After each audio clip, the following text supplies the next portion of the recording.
아론이 백성을 향하여 손을 들어 축복함으로 속죄제와 번제와 화목제를 마치고 내려오니라.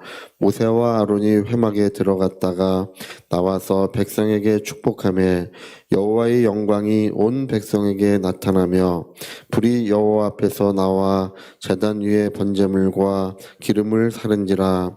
온 백성이 이를 보고 소리 지르며 엎드렸더라. 아멘.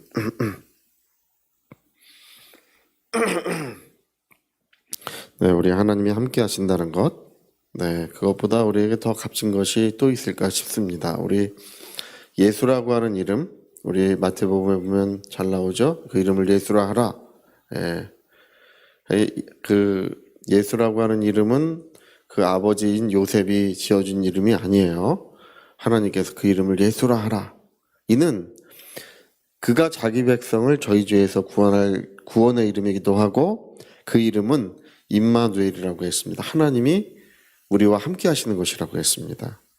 그러니까 여러분, 그 마태복음을 우리가 보면요, 임마누엘, 하나님이 사람과 드디어 비로소 함께 하시는 이야기예요. 그래서 모든 귀신들이 떠나가고 병든 자가 나오며 어디를 가든지 하나님께서 은혜와 능력을 베푸시는 이야기가 마태복음에 계속 기록됩니다. 여러분 눈여겨보시면 계속 그 얘기가 기록되고 있어요. 그러면서 이제 예수님이 하늘 보좌에 오르실 때 볼지어다 세상 끝날까지 내가 너희와 함께 있으리라. 임마누엘, 그 마태복음의 시작이, 복음서의 시작이 그 이름은 임마누엘이라. 하나님이 우리와 함께 하심이라. 네. 마태복음의 끝이 볼지어다 세상 끝날까지 내가 너희와 함께 있으리라. 하나님이 함께 하시는 역사를 기록하는 것이 그 마태복음의 이야기입니다. 오늘 여러분, 우리는 보이지 아니하시는 주님이 함께하고 계십니다. 네. 눈에 보이는 게 다가 아니에요. 세상 사람들은 눈에 보이는 것을 그렇게 추구하고 이 물질을 소유하려고 하고 이 물질적인 걸 지배하려고 하는 그런 욕망으로 가득합니다. 정말 얼마나 탐욕스럽고 얼마나 그런 욕망의 지배를 받는지 모릅니다. 근데 오늘 그리스도인들마저 보이는 것이 전부인 줄 알고 보이는 곳에 현혹되어서 눈에 보이는 것을 얻으려고 그렇게 하나님을 실망시키고, 그렇게 하나님을 등지고, 그렇게 하나님의 그 이름을 모욕하는 일을 서슴지 않습니다. 믿는 사람들마저도 그래요. 그러나 여러분, 우리는 세상에 황금이 있다, 우리 눈앞에 있다 할지라도 우리는 그걸 추구하지 않습니다. 우리는 주님과 함께, 무엇을 하든지 어디를 가든지 주님은 나와 함께. 여러분, 함께 하신다고 할 때 여기서 함께라고 하는 이 말은 주님이 자신을 나타내신다는 이야기입니다.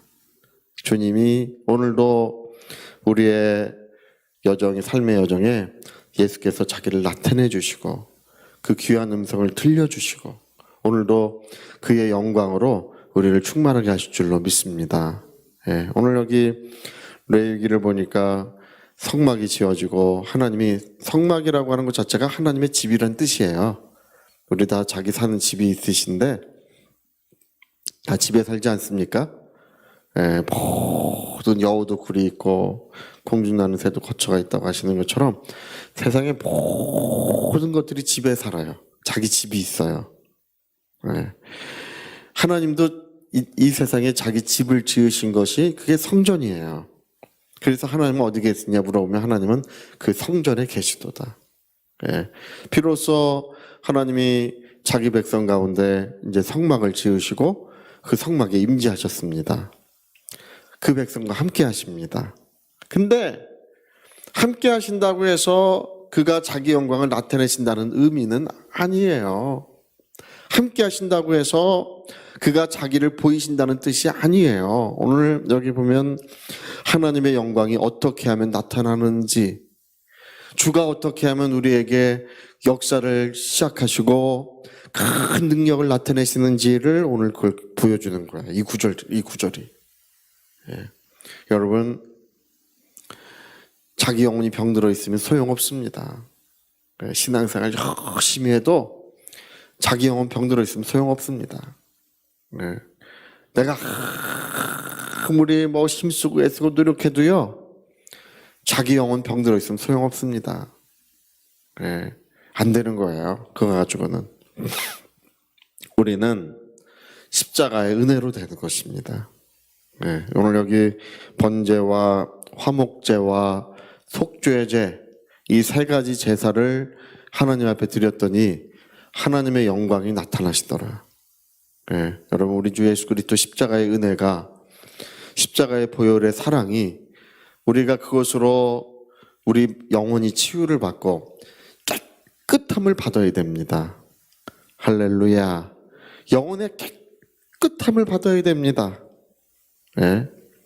그냥 구정물에 그냥 젖어 있고 오염되어 있고 더럽혀져 있고 그래서 영혼이 병들어 있으면 소용없는 거예요. 십자가의 보혈만이 그 모든 죄를 정결케 합니다. 모든 죄를 깨끗하게 만들어 주십니다. 그래서 병든 영혼이 회복될 때 비로소 우리는 하나님의 영광을 보고 하나님의 아름다움을 비로소 바라보게 됩니다. 예. 저는 제가 평생에 주 안에서 변함없이 주의 일을 하고 변함없이 평생 변하지 않을 거라고 제가 생각하는 이유 중에 하나는 저는 다른 게 없습니다. 저는 기도할 때마다 주님의 사랑을 보고 주님의 영광을 보는 것이 그게 기쁨이에요. 네, 그 기쁨으로 사는 것입니다. 오늘 여러분 자기의 양심은 자기를 끊임없이 정죄해요. 너는 죄인이다. 양심은 끊임없이 그 얘기를 해요. 너는 죄인이다. 하나님의 은혜 받을 자격이 없고 하나님의 사랑받을 자격이 없고 기도 응답 받을 자격도 없다. 양심이 자꾸 그렇게 해요.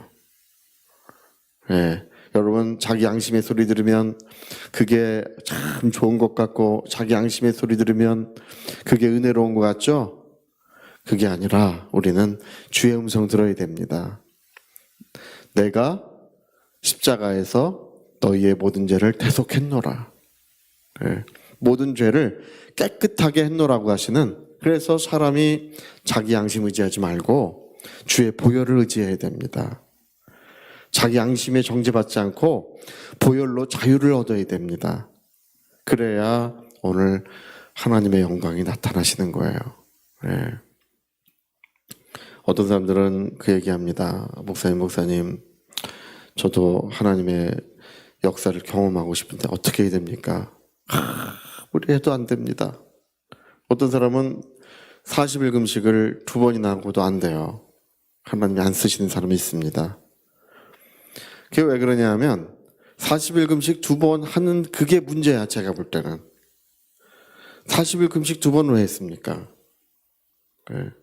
2번이나 하고도 타락하고, 제가 그 전에 어떤 목사님 40일 금식 2번 했다는 목사님 만나보는데 그랬다 해서 참 제가 선교할 때 참 훌륭한 분이시구나 만났더니 갑자기 식당에서 맥주를 시키시더라고요. 맥주 2잔. 그래가지고 깜짝 놀랐어. 아니 이분이 왜 갑자기 이렇게 알코올을 시키나? 그랬더니 자기는 외식하는 사람이 싫다. 예, 외식하는 사람은 자기는 정직한 것이 좋다. 뭐 이렇게 얘기하셔서 제가 우리의 정직은 하나님의 뜻대로 사는 게 우리의 정직입니다. 예, 하나님의 거룩함을 지키는 게 우리의 정직입니다. 할렐루야. 예. 그래도 안 돼. 왜 안 되냐면 자기의 의를 의지하니까 안 되는 거예요. 자기의 의를 의지하는 사람은 영원히 하나님의 영광 볼 수 없습니다. 우리는 주님의 의만 의지합니다. 오늘 치유가 일어나는 이유는 주님의 의가 역사하는 거예요. 주님의 의가 우리를 치유하시는 것입니다. 주님의 의가 병든 우리의 영혼을 고쳐주시는 것입니다. 주님의 의가 오늘 하나님의 아름다운 영광, 그 영원한 영광을 나타나게 하시는 거예요. 화목제, 속건제, 번제, 이게 뭘 의미하냐면 예수님의 의를 얘기하는 거예요. 예수님의 의만이 하나님의 영광이 나타나심을라는 것을 보여주고 있습니다. 자, 예수님의 의 우리 한번 해볼까요?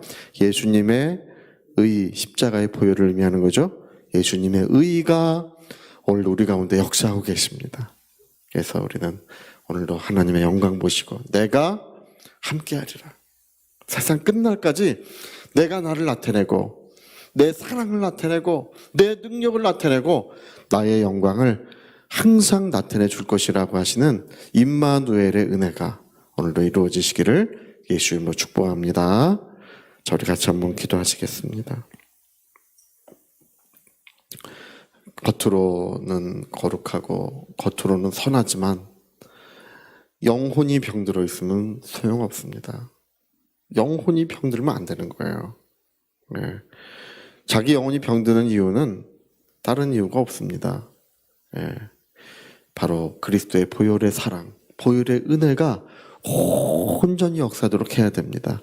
내 온 영혼을 새롭게 만들도록 자기의 영혼을 사랑하고 축복해야 될 것입니다. 위하여 통성으로 기도하시겠습니다.